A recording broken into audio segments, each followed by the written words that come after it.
This is Lisavaird, a small rural village in West Cork, also known as the Pike, and home to one of the most influential figures in Irish history. Today, Michael's silhouette maps a historic trail from his home in Woodfield to Clonakilty and Béal where he would meet his fate. Many stories have been told about Michael Collins the world over. From his participation in the 1916 Easter Rising and subsequent incarceration in Frongoch prison, to his leading role in engineering a guerrilla war that would result in Ireland achieving independence after 700 years of British rule, and his death at Béal during a tragic civil war. Lesser known are some of the local stories, the ones that seem historically insignificant, but that show where Michael came from. Stories that prove he was once just a boy before he became the big fella. And stories that tell that among the people he trusted the most were his neighbours. They say love is for the loving.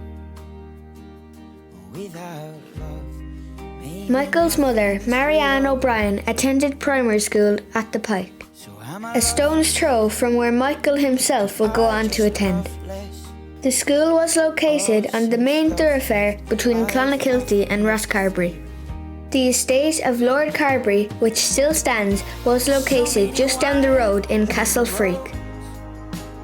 As was custom, in preparation for his arrival to the estate, a local messenger would gather the children from the school to line the road for the Lord. On one such occasion, Marianne's class were gathered. As Lord Carbery approached and passed each child, they would curtsy and declare, "Please God, make me a proud British child."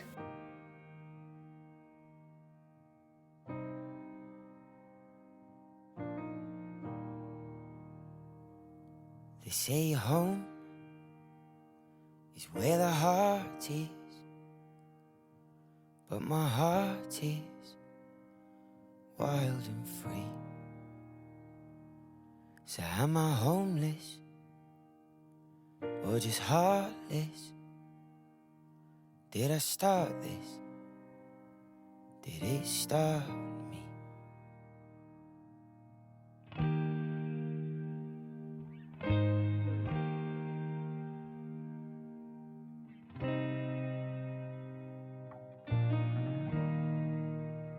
Marianne, however, had her own ideas. When it was her turn to pay tribute to the Lord, she duly obliged and declared, "Please God, make me a proud Irish girl."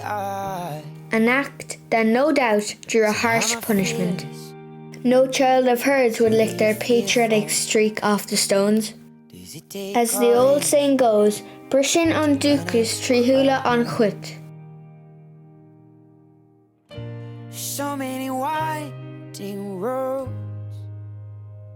Michael himself came along in 1890. His early days were spent helping out on the farm and playing ball around the roads and fields of Woodfield and Sam's Cross.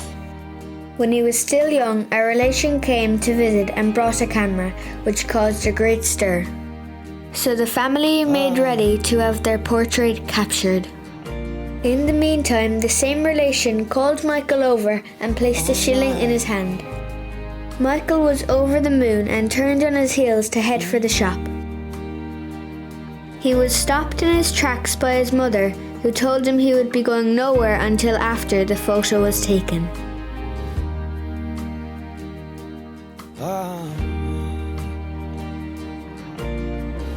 This photo has been immortalised as one of the earliest pictures of Michael as a child.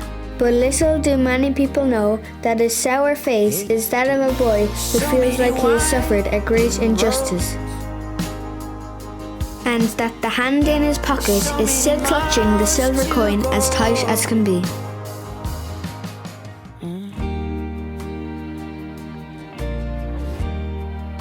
Michael would go on to do great things for Ireland, as his father had foretold on his deathbed, but not without the help of a local ally. Nancy O'Brien from Carrigrow was a second cousin and close friend to Michael. While working in the post office, she was able to decode messages from London to the administration in Dublin Castle and relay them to Michael. But her efforts did not stop there. Upon hearing that she was due to return to West Cork, Michael arranged a meeting as he had something that he needed her to bring home for him. Without love, maybe nothing is real. So am I loveless? Do I just love less? Oh, since love left, I've nothing left to feel. So many winding roads, so many miles to go. When I start feeling sick of it all, it helps to remember I'm a brick in the wall. It runs down from the hillside to the sea. When I start feeling that it's gone too far, I lie on my back and stare up at the stars and wonder if they're staring back at me. When I start feeling sick of it all, it helps to remember I'm a brick in the wall. It runs down from the hillside to the sea. On arrival at the train station in Cork, 2 RIC officers took a liking to Nancy and fell over each other, trying to help her with her precious cargo.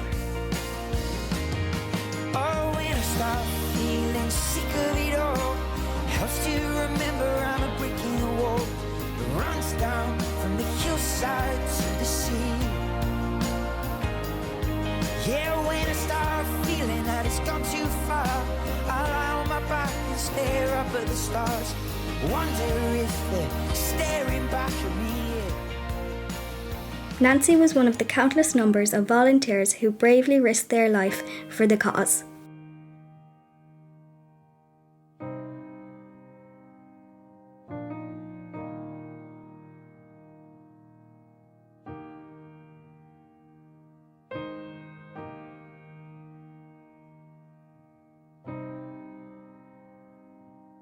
Though Michael's cause kept him in Dublin for the most part, he jumped at every opportunity to return home to West Cork. In fact, his final Christmas was spent at home in Woodfield.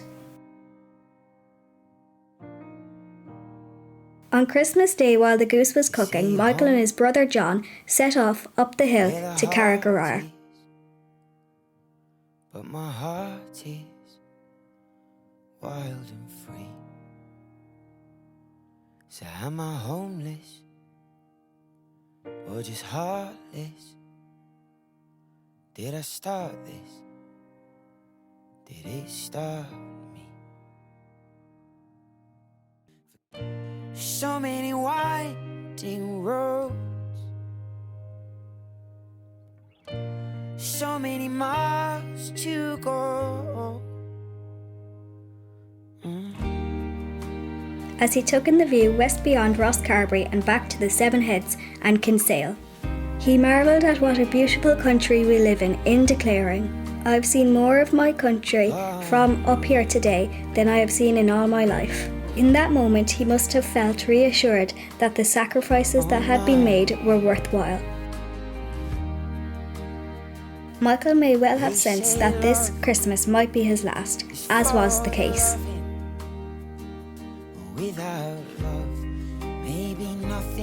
A boy from the Pike who became the big fella.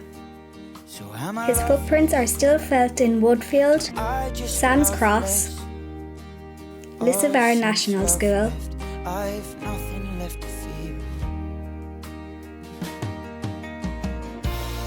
Clonakilty, and beyond. So many miles to go. When I start feeling sick of it all, it helps to remember I'm a brick in the wall. It runs down from the hillside to the sea. When I start feeling that it's gone too far, I lie on my back and stare up at the stars and wonder if they're staring back at me. When I start feeling sick of it all, it helps to remember I'm a brick in the wall that runs down from the hillside to the sea. When I start feeling that it's gone too far, I lie on my back and stare up at the stars. Wonder if they're staring back at me. Oh, when I start feeling sick of it all, helps to remember I'm a brick in the wall that runs down from the hillside to the sea. Yeah, when I start feeling that it's gone too far, I lie on my back and stare up at the stars. Wonder if they're staring back at me, yeah.